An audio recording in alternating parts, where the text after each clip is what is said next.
Sophie, thank you. Welcome to BBC London. Coming up, left with life-changing injuries, the woman hit by a Lime bike that was ridden by a child.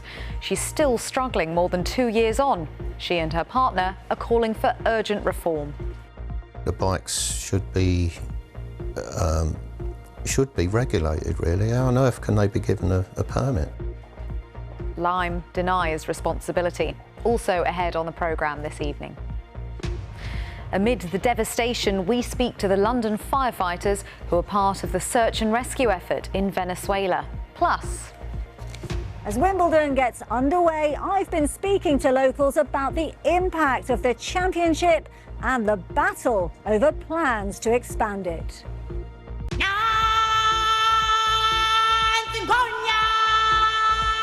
And bringing the spirit of the Lion King to London Zoo at a summer exhibition.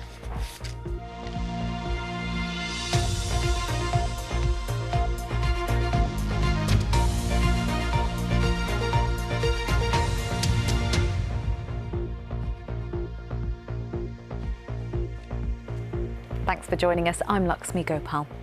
A woman who suffered life-changing injuries after being hit by an e-bike says she doesn't know how she survived.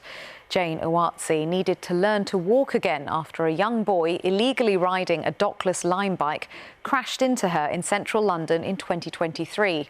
The Met Police didn't take action against the boy, and Lime hasn't paid any compensation.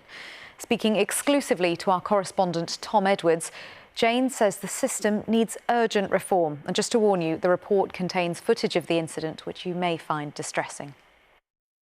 This CCTV footage shows St Giles's Square next to Tottenham Court Road. A Lime bike is being ridden by a 10-year-old. It hits Jane Uwatsi. I thought, my God, what's gone into me? I heard my spine and my body split.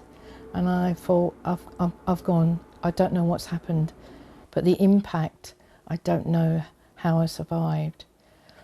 I thought, my gosh, I'm on a pedestrian, on a pavement. What? I couldn't understand. She suffered a broken femur, fractured collarbone and 2 spinal fractures, requiring 3 operations. I had to have a back brace on because of my spine, or else it would have collapsed. It's been a long journey. I had to learn to walk again. 2.5 years on, she is still traumatised by what happened. If it happens to someone elderly, they wouldn't survive, or a child wouldn't survive because of the impact. Since then, her partner Dave has been trying to get help. A police investigation wasn't successful, and there has been no compensation from the bike operator, Lime. I think the bikes should be regulated, really. How on earth can they be given a permit? I don't think they should be classed as a pedal bike. They're like a... Well, they're motorised. Motorised. They're the only motorised vehicle that you don't have to take a test for. Dockless e-bikes are growing in popularity and are seen by some as a clean, easy form of transport. But they're unregulated, with each council running their own schemes. The Mayor wants TfL to regulate them. Dave thinks the whole system is flawed.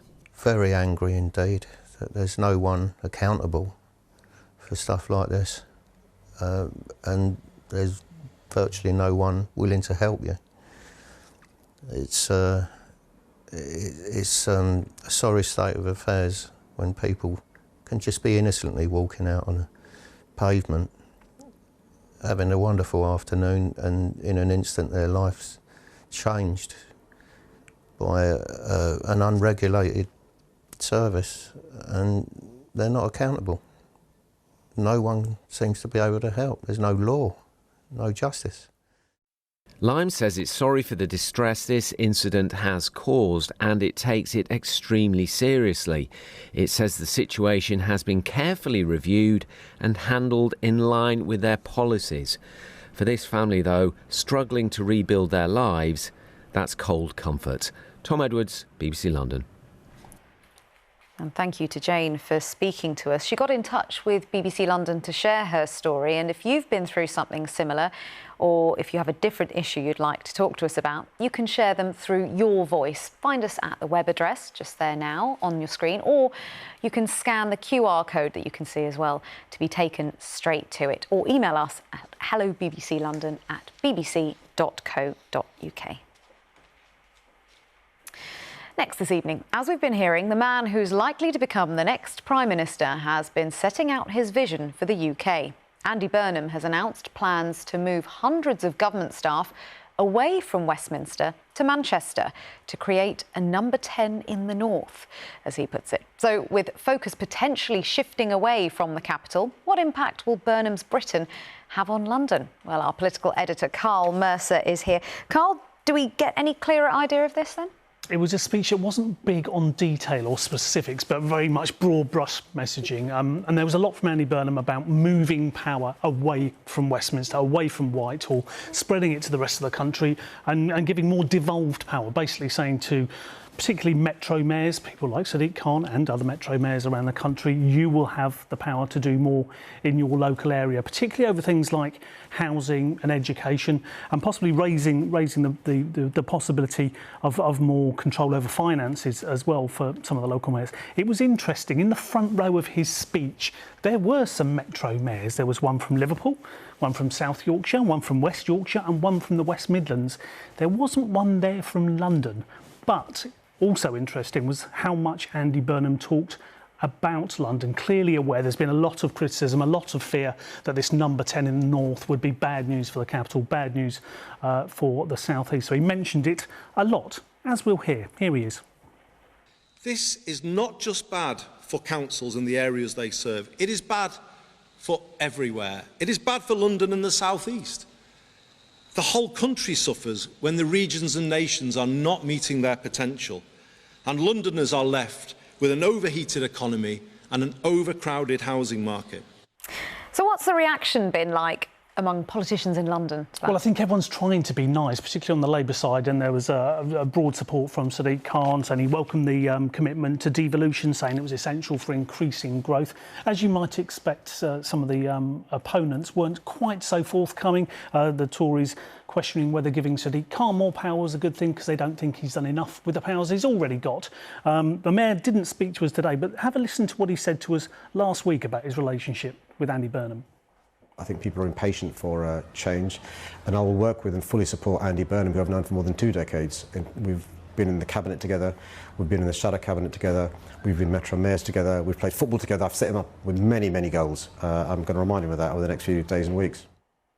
Yeah, one other thing he might want to remind him about or pick him up about.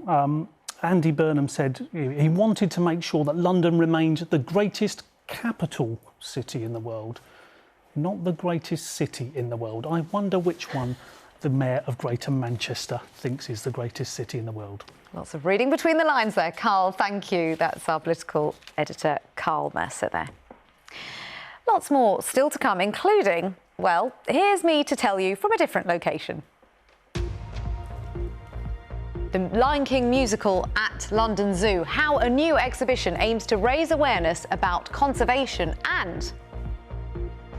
And with Wimbledon fortnight well and truly underway here at FW19, whilst the players are hoping for winning shots and aces, what has the weather got in store? Will rain stop play, or will it be sunshine on centre court? Join me at the end of the programme where I'll have a full forecast and all the details.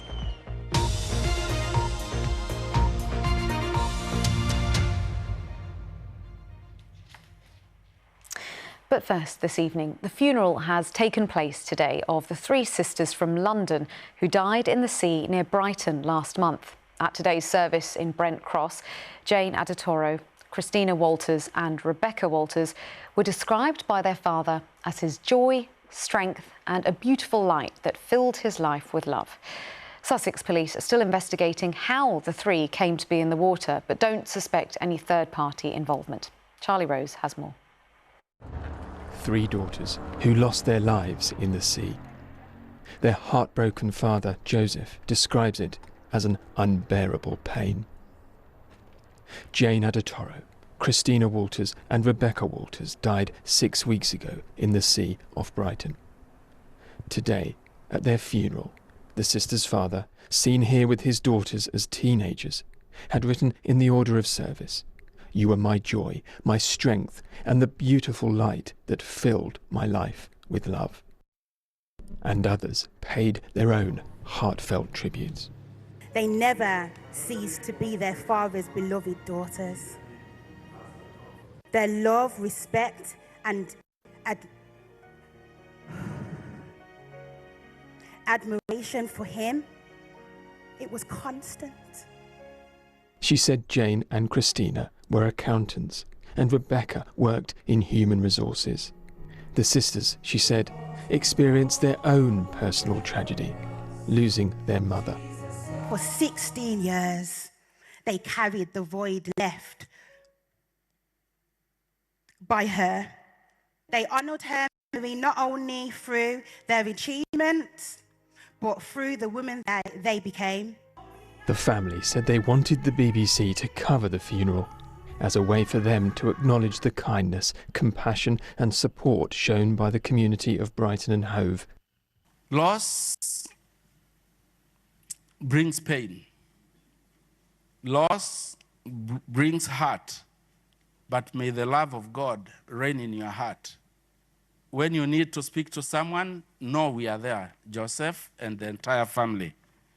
Sussex Police said they were satisfied there was no third-party involvement in the deaths of the three sisters on the 13th of May and described what happened as a tragic accident. They weren't just our cousins. They became the sisters that we never had.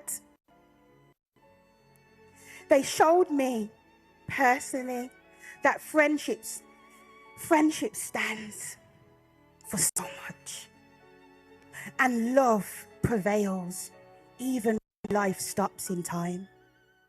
An inquest into the deaths is set to continue in October. Charlie Rose, BBC South East Today.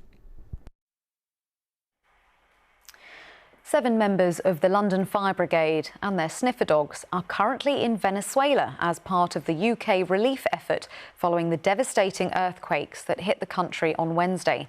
At least 1,400 people were killed after 2 powerful earthquakes struck within seconds of each other in the northern coastal region of La Guaira. Earlier, I spoke to Station Commander Ian Simpson, who's coordinating the LFB's team in Venezuela. We were deployed to Venezuela a couple of days ago to carry out search and rescue of collapsed structures to find viable life, hopefully. And the scale of the destruction and the death toll is staggering. What are the conditions you're seeing on the ground there? It's probably reflective of what you've heard. It's quite localised to the coast, but there's large-scale devastation in all the towns along the coast, a little bit less in Caracas. But yeah, we believe there's a high toll of casualties here. However, we are getting a lot of live hits. 3 casualties in this area were rescued yesterday. And with the infrastructure the way it is, it must be even more challenging than in other conditions to be able to carry out what are already difficult rescues. Absolutely, just getting around, even though we are assisted by the local authorities such as police and the military, the traffic around here and the roads are obviously, a lot of the roads are closed, so we're having to route around a lot of stuff. So what we're finding is a 10-minute journey out from here is often an hour-and-a-half journey back. So it's just simple things like the logistics of that cause us some issues. Ian, just describe what you're doing there on a day-to-day basis. For example, what are some of the challenging things that you've had to do today? So we've just got very different elements of the team. So we have vets, we have structural engineers, we have the dog teams, and then we've got the technicians and the team leaders. I myself, safety and security officer, so I deal with that side. But our daily routine is up before first light, out onto the ground doing search and rescues. We're trying to feed into the UN processes to get information on viable work sites, and then we will start to carry out a discipline called urban where we run our dogs across the areas, give us a good indication on whether there are people, and then we will get to work in creating space to get into those places to try and make rescues. Station Commander Ian Simpson speaking to me. Let's have a quick look at some of the other main stories today now. The London Ambulance Service has said last week was its busiest ever due to the heat wave. It received more than 53,000 999 calls. Crews also attended the highest number of patients at just over 24,500. A man's been charged with attempted murder after a vehicle hit several people on a busy shopping street in West London. 5 people were injured and 3 taken to hospital after the incident in the centre of Ealing Broadway on Saturday afternoon. Tamir Ahmed Mohammed from Grange Park was also charged with dangerous driving, failing to stop and criminal damage. A man has appeared in court charged with the murder of a 2-year-old girl in Chertsey. French national Kevin Curjon is also charged with the rape and sexual assault of a girl under the age of 13. Curjon has been remanded in custody and will next appear in court in September.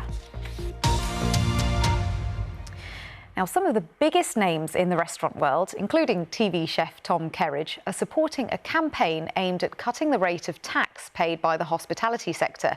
They want VAT cut to 10%. Research by industry bodies today revealed that almost a quarter of pubs and restaurants are operating at a loss. The government says it's already helping the sector by cutting VAT on family attractions and children's meals this summer. Victoria Hollins has the details. How do we resolve the problem? He's famous for turning pub grub into Michelin star meals. Today, at his central London restaurant, Tom Kerridge turned his attention to the challenges facing one of London's biggest employment sectors. This really is at the point of collapse. It's absolutely everything to do with hospitality is under a huge amount of pressure right now, with 21 businesses shutting per week. Mandy Yin knows that only too well. Increases in energy costs, national insurance contributions and business rates forced her restaurant in Highbury to shut in May. When my restaurant closed, it's not only my own people, my staff, they've all got families, their livelihoods are gone. It's my suppliers. You've got the local community and all we used to hire a lot of young people as well. Hospitality supports around 450,000 jobs in London. A new campaign is calling for the sector to get a 50% cut to VAT. A 10% reduction in VAT would allow businesses to thrive. Secondly, it will allow them to survive. Firstly, it will allow the oil, the cogs to be able to keep them moving. Hospitality is one of the best and most brilliant industries for bringing youth employment in. The government says cutting VAT for specific sectors reduces the money available for public services. In a statement, it told us, "We're backing hospitality by cutting VAT on family attractions and kids' meals this summer, reforming business rates with a £4.3 billion support package to limit bills rises, capping corporation tax at 25%, extending World Cup opening hours and taking action on the cost of living to boost the sector." I do applaud the government for what they've done on the summer VAT cut, but look, we've lost just in London about 780 businesses in the first 3 months of the year alone in hospitality. So we have to bring the tax burden on this sector down so that these places can stay open. Nobody wants to see a closed high street. Meanwhile, the Mayor has today announced the return of the Summer Streets programme to encourage al fresco dining and events in London. It was trialled in 4 spots last year. This summer, 15 areas will get a share of £500,000. Revenue was up, footfall was up, and so this year we're going bigger and better. It can be al fresco dining, there'll be live music, night markets, screenings of Wimbledon and the football. It's all about celebrating London this summer. It's a welcome boost, but the hospitality sector hopes for more at the most challenging of times. Victoria Hollins, BBC London.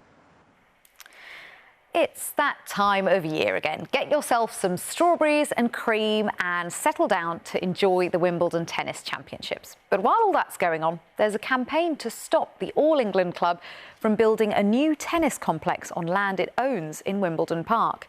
Protesters met outside the ground this morning as thousands of people queued up to get in. Layla Hayes reports. Well, I'm here in Wimbledon Village, where the sun has been shining today, and everywhere we look there are tennis fans and tennis balls. Now, there are plans to expand the tournament, which not everyone is happy about, but for the most part, locals here are ready for 2 weeks of action. Taxis to the tennis on the right, £3.50.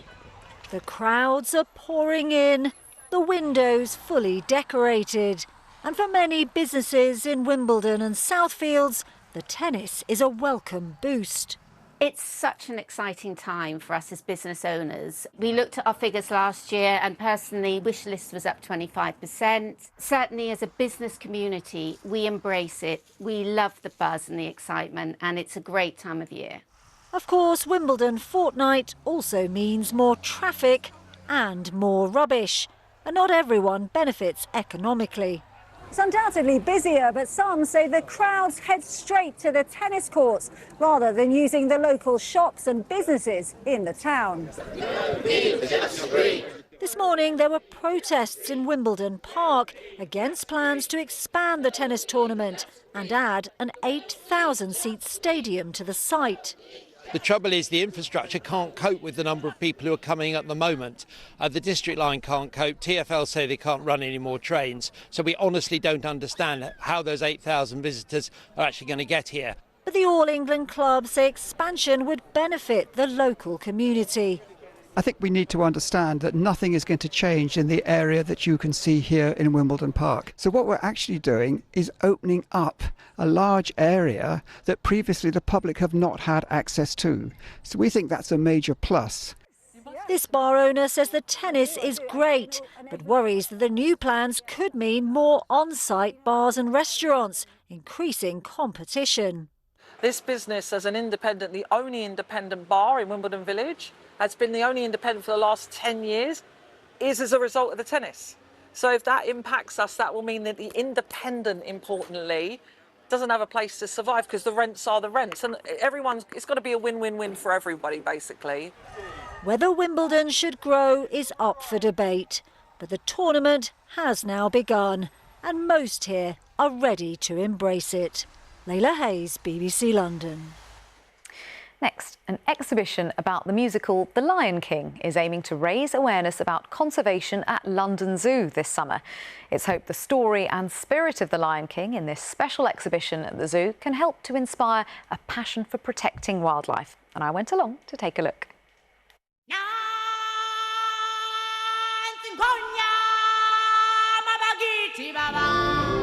The most successful musical in history, Disney's The Lion King, has gone from screen to stage and now to zoo.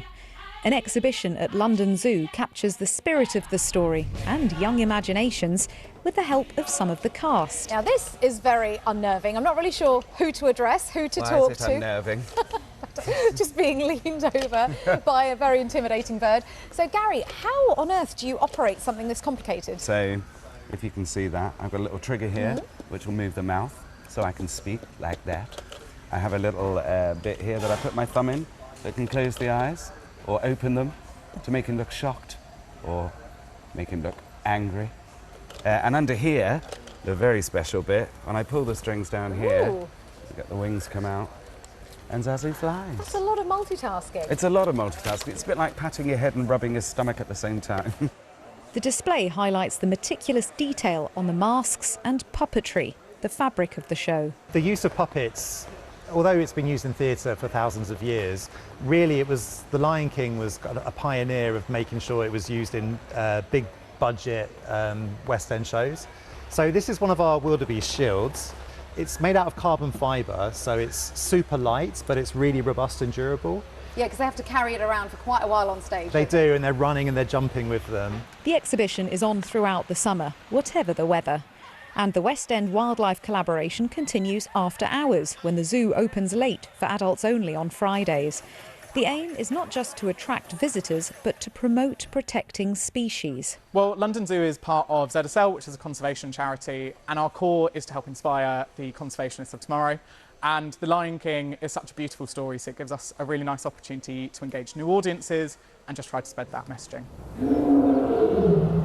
And amplifying that message are visiting conservationists who see its importance firsthand. It means a lot to everyone because this is one way of, spreading the word of conservation. Conservation is very important to not only us, but worldwide. The hope is that passion for our planet's wildlife can be encouraged through interactive and inspiring storytelling. As you can tell, it was much colder when we filmed that. Let's get the weather from Kate, who's in SW19 for us live. Very good tennis watching weather today, isn't it, Kate? Yes, it's really very pleasant here at Wimbledon, Luxmy. We've had a really full day of play, actually. Cloud moved in this afternoon, but on the whole, it has been very pleasant. What a difference a week makes. This time last week, things would have been considerably sweatier down on the court. Now, we got into the mid-20s, so 24-ish Celsius here in Wimbledon. So, has been more or less average for the time of year. Now, tonight, you can see we've got quite a bit of cloud around here at Wimbledon. It may just rain a little, but it will be at night, so it won't interrupt play here in SW19. Just some spots of rain as that thicker cloud moves in. Minimum temperature somewhere between 14 and 16 Celsius. Got more cloud today, so actually it is a little milder overnight, but not as humid as last week, so not quite as uncomfortable. Now for tomorrow morning, could be some rain down in the southeast for parts of Kent, parts of Surrey, potentially into Essex, but on the whole, it's dry everywhere else. Could get the odd spot, nothing again that should interrupt too much play here in Wimbledon. Temperatures tomorrow getting up to 24 Celsius. So again, pretty much average for the time of year. Now overnight Tuesday, could be some remnants of that cloud, a little bit of rain in the home counties, but on the whole it's dry and it should clear out. So by the time we get to dawn on Wednesday, a bright and sunny start. Minimum temperature again around 14 Celsius. So for Wednesday itself, there's sunshine through the morning. It's another pleasant day. It should be dry, but you'll notice in the southeast, a little bit more cloud through the middle part of the day. Shouldn't produce any rain, though. It's still going to be warm. In fact, the temperature is getting warmer from Wednesday onwards. Sunshine by the evening, temperatures 26 Celsius.